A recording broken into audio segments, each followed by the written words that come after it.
What is up, everybody? Welcome back again to not only Big Five Pod, but to the college basketball season as we're continuing our 2023-24 Big Five season preview, this time with pod number two. If you don't know already, I'm your co-host, Kyle Morello, and next to me, the one and only Jay Copestick. Cope, how we doing? We're doing well. We're doing well. Ready to break down pod number two. College basketball starts in a couple of days. And how about this? Excuse me, not Temple Drexel. That Drexel Sal game coming up Tuesday night. We're only 5 days away from Big Five basketball starting, let alone college basketball starting as Yeah, well. So everything is right around the corner. The whole season's right in front of us. Can't wait. The road to March starts on Monday. exactly. And I was just gonna say there are four Big Five teams playing on Monday, which is very, very exciting. Then of course you have Drexel and LaSalle playing on Tuesday to wrap up the first half of the week. Um, but enough of those two teams because those are in pod number one, which we went over previously. Now it's time to go over pod number two, which will feature Penn, Villanova, and Saint Joseph's. Cope, let's start with the Penn Quakers here. Um, as we talked about with a couple teams in pod number one, it's going to be a very interesting transition year for the Quakers here. Obviously, they're losing reigning Ivy League Player of the Year in Jordan Dingle, who's now going to St. John's. Max Martz retired, as we went over in our last episode. Lucas Monroe is at Drexel, as we went over in pod number one's preview. Max Lorca Lloyd is gone. Jonah Charles is gone.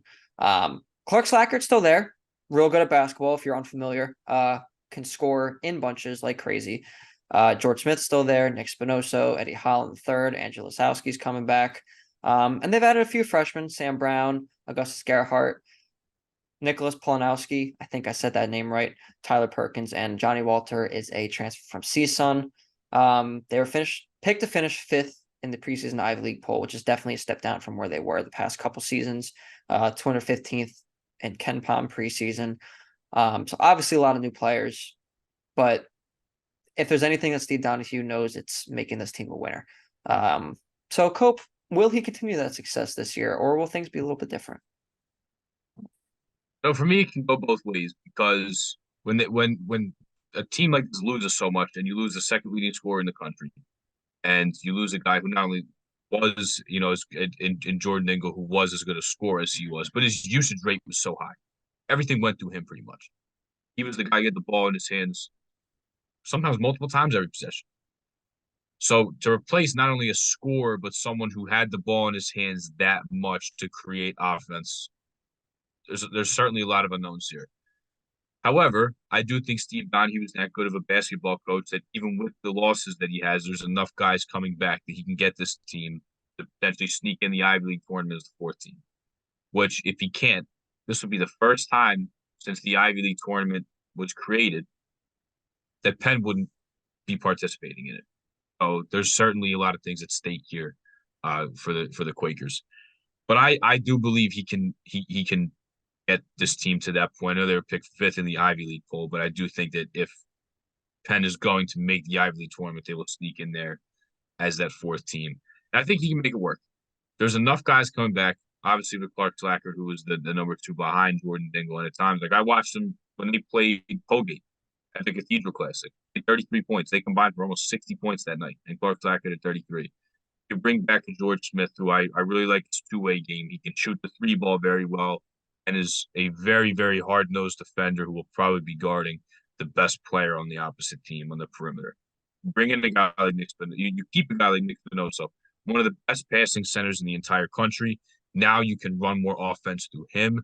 He can hit guys on the weak side with all the good off-ball movement they have and the really good half-court offense that they run. And then guys like Eddie Holland and Andrew Laskowski, you're going to have to fill in the cracks here because they don't have Max Martz. They don't have Lucas Monroe. They got to replace 2 through 4 here with the all last. Now, I think George Smith slides into one of those spots, but who's going to play the 3 and who's going to play the 4 here? I think it might actually change over the course of the season potentially. I think Tyler Perkins is a freshman you want to keep your eye on, a really good lefty scorer who's Steve Donahue in the Almanac that Jeff Goodman, the three-man weave, all those guys all contribute to, which is great. They have access to the coaches, and you can get their look on everything. Actually compared Tyler Perkins to a more polished offensively Lucas Monroe, which even as a young player, you can insert him into the lineup who can play big minutes. He's going to help you, obviously, on the defensive end where they're going to need it. Penn was one of the worst teams in the country in forcing turnovers last year. But also, with all the offense departing, to have a guy like that move in, and even as a young player can shoulder some of that load is going to be huge. So with the losses, they have some returners that can step in. Really like Andrew Laskowski, consistent energy guy, can do a lot of different things for you. Eddie Holland didn't get a ton of run last year, but as a guy with some size who can shoot it, albeit on a very small sample size, there's certainly some promise there. And then Johnny Walker's pretty interesting as well. You bring him in from CSUN to the Big West. Didn't get a ton of playing time when he was there and have the opportunity to put up a lot of numbers. But as a big guy who can stretch the floor, I think it gives them an aspect that they don't really have right now. As a guy who could maybe you could play the five with, who could stretch the floor, is big. So I think the pieces are here. They're losing a lot. But like I said, Steve Donahue is that good of a basketball coach. He is a damn good X's and O's coach, one of the best you'll find in this region. They can make a potential push here for the Ivy League tournament. I think fifth is fair because I think Yale is going to be one of the best mid majors in the country. They're the clear number one. Princeton has enough back to be number two. Brown with Keno Lilly, even though they lose Paxson Wojcik to North Carolina, Keno Lilly can potentially be the best player in this conference and can win Ivy League Player of the Year. And then Cornell is bringing enough guys back that they can be competitive as well. So I like what this team has, even with the losses. Slackert, Smith, and Spinoso is a really good trio right there of returners. But they're going to fight for that fourth spot, I think. Even with the teams ahead of them that are bringing back more than Penn is, they can still fight to potentially sneak into the Ivy League tournament and give themselves at least a chance to play in March. Yeah, and like you said, there's definitely some talented teams up top of the Ivy League. As we see every year, honestly. I mean, there's always whoever wins the Ivy League, usually, they don't get blown out in the NCAA tournament. We'll just say that. It doesn't happen too often. Of course, it's happened before, but I mean, you saw with Princeton last year, obviously they did pretty well if you remember. That very well could have been Penn last year. I know they're losing a lot of people this year, but like you said, I think they'll definitely compete for that top four or that fourth spot around there. And if they get into the Ivy League tournament, you never know what can happen. Steve Donahue's been here before. He's a great coach. I definitely think he can lead these guys to maybe higher than they're expected to be, especially, and this is a big especially, but especially if Clark Slackert becomes the number one that we both think he can. Obviously, he played Robin to Jordan Nichols' Batman the last couple of years, but now it's his time. And I think he'll succeed. I really do. All right, moving on to who you and I probably both think is the best team in this conference here, even though it's of course not an official conference, but the Villanova Wildcats, projected to be a very, very good team this year. 14th Cope coming into the year in the AP poll. I believe that's right. And listen, Jay Wright, when he was Villanova's head coach, obviously had these very, very highly touted recruiting classes. Kyle Neptune comes in, maybe didn't have as great last year of a recruiting class, but this year he comes in and he hits the portal. Something that Jay Wright really didn't do that much in his time at Villanova. So he brings in Tyler Burton, he brings in Akeem Hart, he brings in TJ Bamba, Lance Ware. Obviously, Jordan Dumont will be a freshman coming in as well. But that transfer class, arguably one of the best in the country, if not the best in the country, just in terms of depth. I know, obviously, Hunter Dickinson went to Kansas, and you can't really beat that. But in terms of a collection of players, there might not be a better one from the transfer portal in Villanova. And obviously, they're bringing a lot of people back, too. They're bringing back Justin Moore, who will be over a year removed now from his Achilles injury. Eric Dixon, who throughout his career has put up monster numbers. Mark Armstrong showed signs at the end of last year. Brennan Housen, Jordan Longino. This team's going to be very, very good. Very, very good. Picked fourth in the Big East poll, 23rd in preseason KenPom. Obviously, they're still replacing some guys like Cam Whitmore, Caleb Daniels, Brandon Slater. But Cope, I think this year's Villanova Wildcats team will have a lot different tune to it than last year's. Do you agree? Absolutely. Absolutely. I don't even think they're high enough in the AP poll. Or, I mean, in KenPom, I think they could certainly finish higher than the 23rd ranking that they have. I don't see a reason why this team can't make a Final Four or be a national championship contender. They have so much depth, so much versatility, so much scoring. And for me, the ceiling is so high because you talk about that transfer class they had. And they're still bringing back Eric Dixon and Justin Moore, two guys that played on a Final Four team. And Justin Moore is now fully healthy from his Achilles tear. I don't see a reason why they can't shock a lot of people and go play in Phoenix for a national championship. This team is loaded and they're experienced too. There was a bunch of young guys like a Mark Armstrong and a Whitmore and a Brandon Hausen where they needed minutes out of them with all the injuries and the lack of depth last year. These guys are now a year older. They bring in a bunch of fifth years. They're going to start 4 fifth years in the starting lineup, with the exception of TJ Bamba, who is another year after this. Like this team is experienced now. They have guys. Tyler Burton's played in a tournament, and he played on a team that upset Iowa, Keegan Murray's Iowa team 1 year. Hakeem Hart's played in the tournament last year with Maryland. There's a Philly guy who's really a Swiss Army knife, can do everything. TJ Bamba and Burton can score. You have Dustin Moore that can score and run the point as well. Eric Dixon showed he can be the focal point of an offense last year and can stretch the floor. That you can play five out with these guys. I think they're going to be a nightmare try and defend. And then off the bench, it's where Kyle Neptune's actually talked about his perimeter game a little bit and not just being a natural five. That I thought that was why they brought him in to be able to have a lineup with a traditional center. And you talk about Mark Armstrong, he's a big time breakout candidate in this conference. And he showed you his speed and his defense and his athleticism that's off the charts. If he can shoot the ball a lot better, he's going to be in it for a huge year. We know that Jordan Longino can be a consistent contributor for this team. He just can't stay healthy, and because of that, he's not consistent because he can't get into a rhythm because he's never on the court. It's not the guy's fault. It's a shame because even as a freshman, you saw how good he could be. He just isn't really on the court to be able to get into a rhythm and play a lot of minutes and become a consistent contributor that way. But if he can stay healthy, he's another guy for the second year in a row people are projecting to be a breakout guy. And then Brendan Hausen had to play a lot as a freshman, and although they went after him a lot on the opponents went after him a lot on defense. I mean, he can shoot the lights out, and you have to respect his game and always stay up on him as a shooter. So there's so much to like about this team. All these guys they brought in are awesome. I mean, Hakeem Hart and Tyler Burton were testing out the NBA draft last year and decided to go test out those waters. I love the versatility, scoring, the shooting. This team checks a ton of boxes here, especially with tournament experience, depth experience, not tournament experience, but college experience as well with a bunch of fifth years, the guys that are using up their COVID year. They check a lot of boxes, like I said. I don't see a reason why they can't compete for a national championship, and I think they'll finish a lot higher than a 23 in a preseason KenPom. Where I think I saw first 8 people that came out, maybe they were 22 or something like that in the 20s. I've seen people, rank them anywhere between maybe like 8 to 22, somewhere in that range. I think they could finish at the top half and finish close to the top 10. I think people aren't giving their transfer class enough love, even though it's one of the best in the country anyway. Like, this team's loaded. And if there's a lot of guys that hit their ceiling and they stay healthy, and a Mark Armstrong and a Longino can break out here, this team is terrifying. They're really, really good, Kyle. Like, Yeah.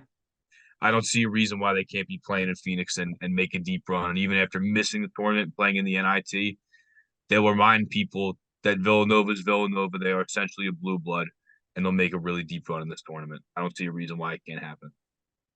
Yeah, I mean, I hope I don't either. This team, and I know you mentioned like they have obviously now a lot more collegiate experience, but this team does have tournament experience as well. I mean, you mentioned it with Burton, with Hart. Obviously, Justin Moore, Eric Dixon made a Final Four, like you mentioned. This team does have tournament experience too, to go along with all the actual regular season collegiate experience that they do have. They have an extreme amount of depth. If you think about that 2021 Final Four team with Jay Wrights last year, I'm pretty sure that Justin Moore was like the only player really to come off the bench, if I'm not mistaken. That team was not nearly as deep as this team. Obviously, the team had more talent on the front end, I think. But this team is good. This team is really, really good. And I agree. I think they definitely could be a Final Four dark horse. I'm not sure a ton of people nationally feel the same way. But there's obviously a lot of other really good teams in college basketball this year. Let's call a spade a spade. But this Villanova team's good. They're one of them.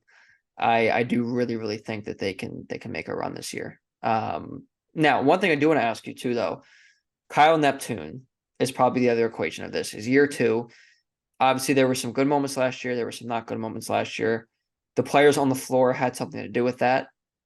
But I guess, what are your expectations for Neptune going into year two now that he has a full year being the head man under his belt? Yeah, I think he's going to be fine.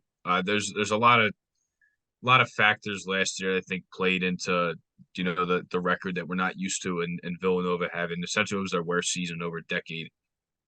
So first of all, he is to get pulled out of his foreign job after 1 year to come back to Villanova under pretty surprising circumstances that he was retired. So he's got huge shoes to fill off a Final Four run, and he loses Colin Gillespie, he loses Jermaine Samuels, he loses he loses two fifth years and two leaders, and then to have the injuries to Justin Moore's got to come off the Achilles tear. He misses a bunch of time, and Whitmore doesn't start out the year healthy. He has to play freshman at Villanova. Doesn't typically go.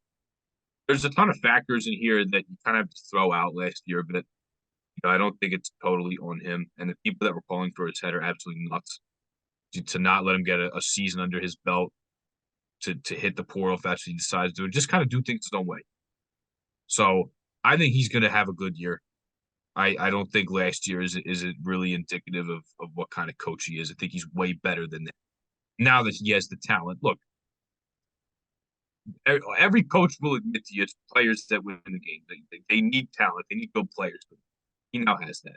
So now we're going to see what Kyle Neptune's made of, and I think it's going to result in a deep mark run now that he has that talent. He's going to have a team that, let's cross our fingers that nothing bad happens in the next 5 days. They're going to be fully healthy coming into the season. They're going to be 8, 9 guys deep. So I think it's going to be a big year for Kyle Neptune, and you're going to forget about last year very quickly with how good this team is going to be. Yeah, I 100% agree. I think this will definitely have a different tune this year for the Wildcats. All right, and we will move on to the final team in this pod, the St. Joseph's Hawks. Listen, Hawk Hill might be back. Hawk Hill might be back, Cope. It could.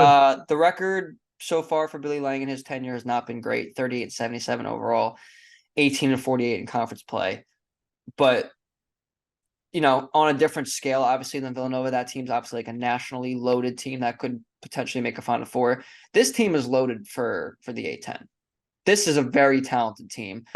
Maybe one of the most talented teams that they've had in a long time. Let's be honest. Probably since the last time they made the tournament. So who comprises of this team? Obviously, they're going to get a lot back this year. And we talked about it before, but I'll mention it again right now. Eric Reynolds II is coming back, who arguably is the best player in the Big Five. We'll get to that at the end of this. But Eric Reynolds, Liggery III is coming back. Cameron Brown's coming back for 5th year. Kasper Klacik's coming back. Rasheer Fleming will be entering his sophomore season. Christian Winborn will be back. They did have a couple losses: H.K. Obina, Louis Bleachmore, Anton Jansen. But the freshman class is something that's different this year and something we've talked about. Xavier Brown, Anthony Finkley, Sear Haskins. And they're going to get Krisis Ndoko back, who sat last year, who was academically ineligible. And Sean Simmons, who also sat last year. So this team has the potential to be very, very good in the A10. They're projected to finish 5th, which I want to hear your thoughts on that in a second. But 5th there at 104th preseason in KenPom. Cope, I know I just said they are projected to finish 5th in the A10. Personally, I think this can be a top 3 team in the A10. Do you agree with that? And do you think the expectations going into this year are warranted for the St. Joe's team? Yeah, 100%. And I agree with you as well. I think they could be top 3. Talent-wise, I think they are top 3. I mean, on paper, I look at this team, Kyle, they're way too talented to fail. Maybe you could say that they could finish as high as maybe as low as 7th, but I think that's the floor. Like, the team's just too talented. They've never been wildly successful in the A10 under Billy Lang. Maybe that's a factor. Like, this is the first year they have expectations. This is the first year people are expecting a huge leap out of them. but I don't see that. I think they can be top three and easily top five here. I mean, Eric Reynolds, I think, is going to win Player of the Year in this conference. He's one of the best players in the country outside of a major conference, outside of a Power Five conference in the Big East, with his scoring ability, his shooting ability. To the guy who could be the fulcrum of this offense can get you a bucket. I mean, his going to his left and pulling up. I mean, he's one of the best shooters in the entire country. Cam Brown got scorching hot from three last year, and at one point was up over 45% or around that. And then Lynn Greer got better as the season went on. He had major turnover problems in non-conference play. He corrected that in A10 play. At George Washington, he was awesome in that game, forcing OT or double OT in that game. There's a lot to like here. Kasper Klatscher comes back. It seemed like St. Joe's win streak they went on got derailed a little bit when he missed time with an illness late in the season. Rasheer Fleming, I think, is a guy to watch out for, not only in the A10, but the Big Five as well, who can make the leap. I love what I saw from him last year on both ends, especially on the defensive end. Be a rangy guy who could cover some point guards and could play at the top of the press, could play at the top of the 3-2 if they decide to do that and go small when Educate Obina had to miss time with an injury. I like so much about this team. And then you talk about the freshman class. Xavier Brown can come in and can score right away. I think even as a young player, as a freshman, he can provide some scoring off the bench for you. And the ultimate swing piece in the Big Five, maybe even the entire A10, Kyle, is Kristi Sandoko. Yeah. That's Kristi Sandoko is the ultimate wild card here, because the coaching staff speaks so glowingly about him and what he can do on both ends. He can shoot, he can pass, just how versatile, how valuable he is in so many different facets of the game. That even as a young player, like, I think they're smirking a little bit, like, oh my God, this guy's good. They're like he's gonna take us to new heights. He's gonna, he's one of the best players we've had here in a really long time. Gonna be one of the best players in this conference. If he can be that, they will be a top 5 team this year. Now, however, Billy Lang's been very cautious to say that, he respects how hard it is to play D1 basketball. This guy hasn't played in 2 years. He hasn't played a competitive game yet. Now, they just scrimmaged Manhattan, but he hasn't played in a true D1 game yet. So that's to temper your expectations a little bit. But I think the coaching staff at St. Joe's and their roster knows how good this guy is and just how good he can be in year one. It's a long-term piece, but that's where the ceiling kind of hinges for me. If Kristi Sandoko is what everybody says that he is, they're a very, very good team here and a real dark horse to win this conference. I still think they'll finish very high.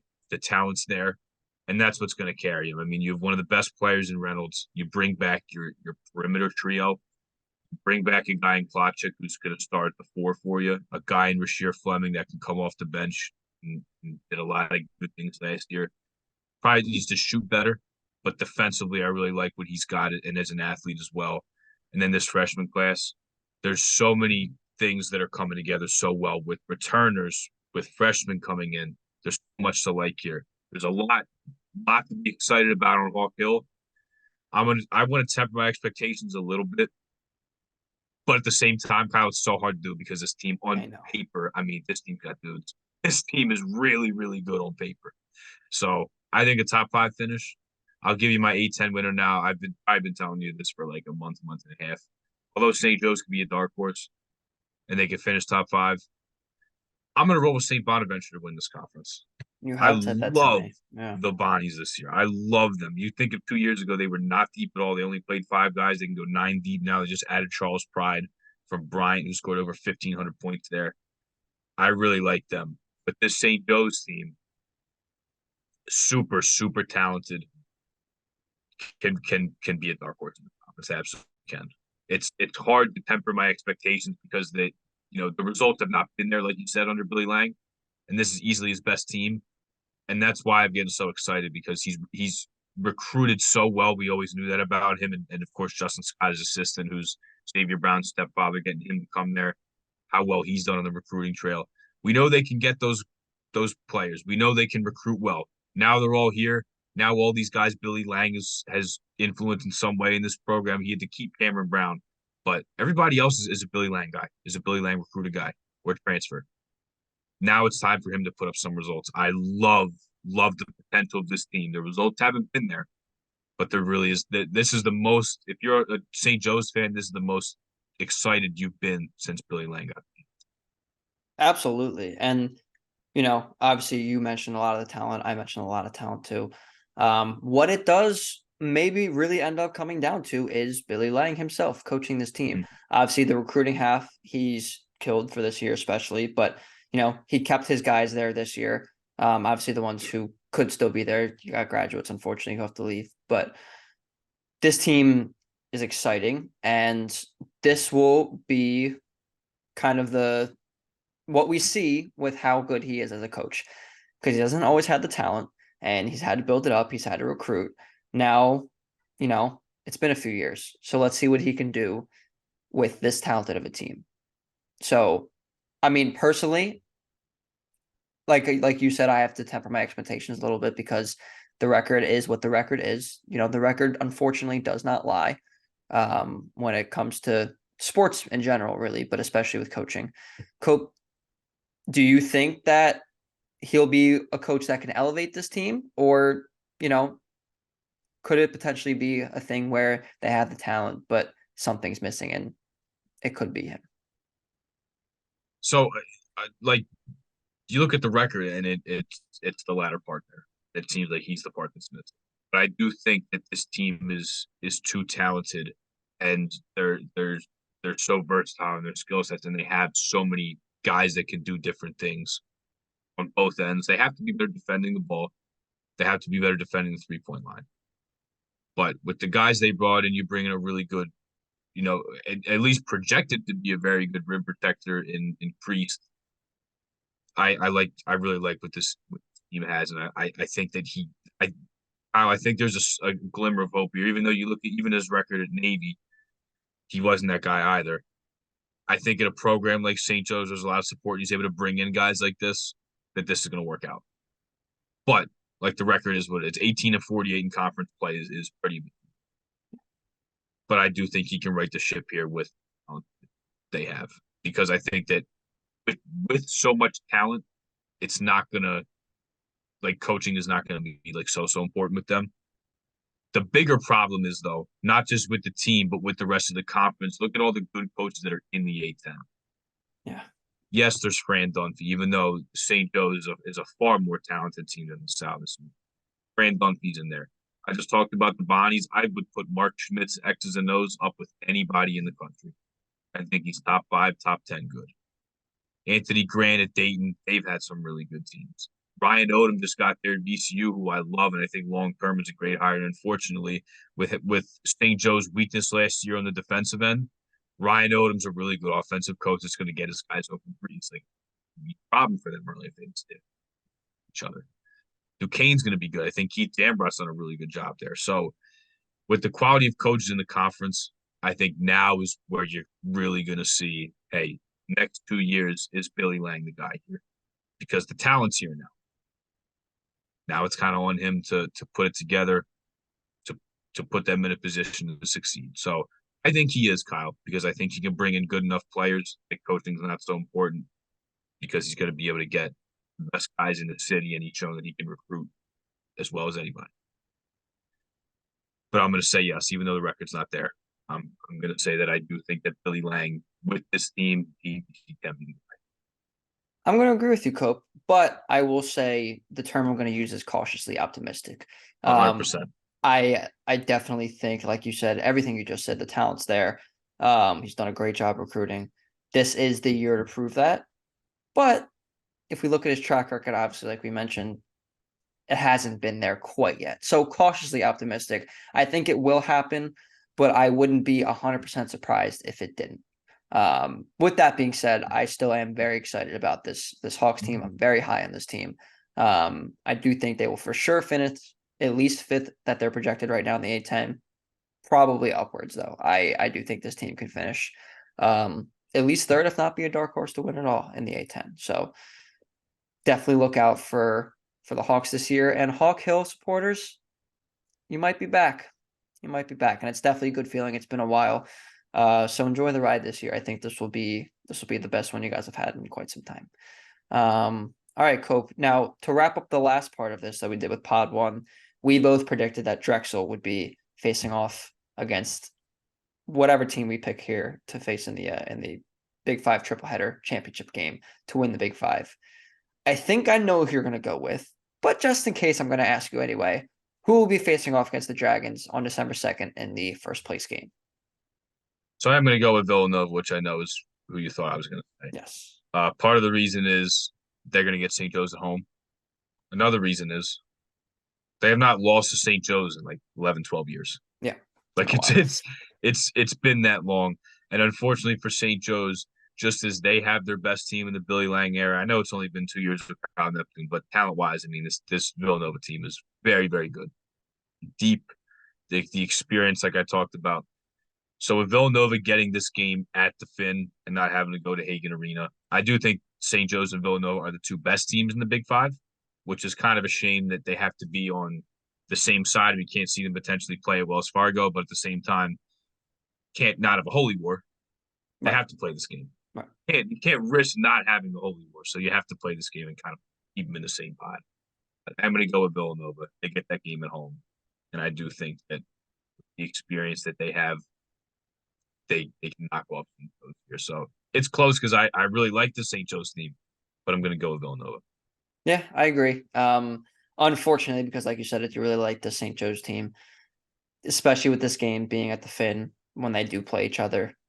I'm going to lean Nova here, and I'm going to say Nova faced off with Drexel. And Cope, I don't want to speak for you, but I think we're both thinking the same thing, that our preseason pick to win the Big Five will be the Villanova Wildcats. They are just far and away the most talented team in the Big Five, and they have been for quite some time. Obviously, Temple had a share of it last year.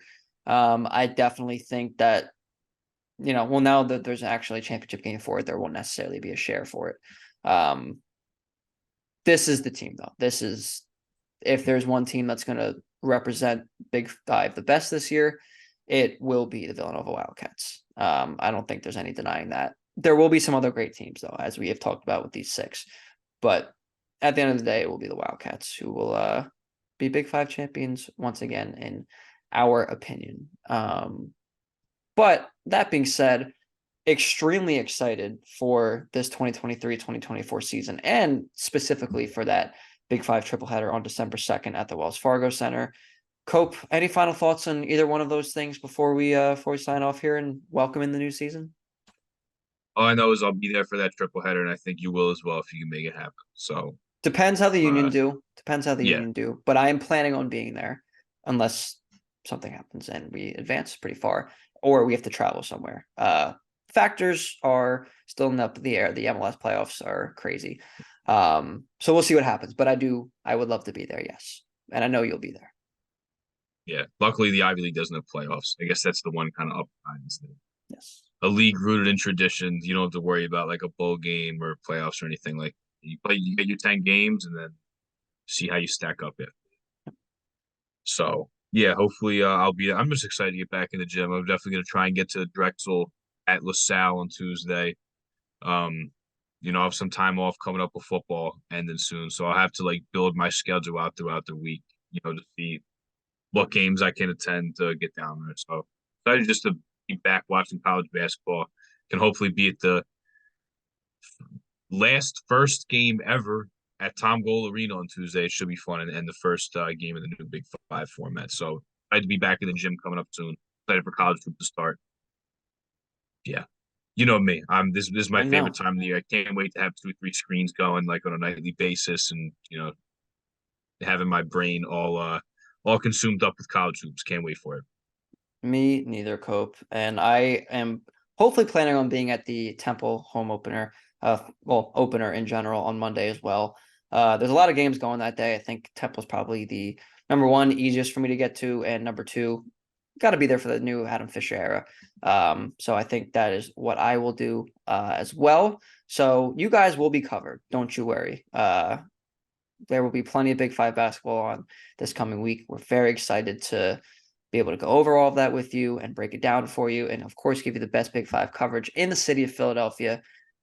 That's right here. So don't ever forget that. And thank you guys so much for tuning in. As always, very much appreciate the love and support that we get, especially heading into year number 2 of this podcast. I know we thank you at the end of every episode, but it does not go unnoticed, the love that we get. We both very, very much appreciate it, for sure, and excited to keep it going for year 2. So with that being said, you can find us in all of our episodes on YouTube, Big Five Pod, and also on Apple Podcasts and Spotify for an audio only version. And for social media, of course, you can find us on Instagram and Twitter at Big Five Pod, for different kinds of updates, especially on our Twitter, because that's where we do a lot of our coverage, for in-game stuff, if you are unaware. So with that being said, thank you guys so much for tuning in, and we will see you this season.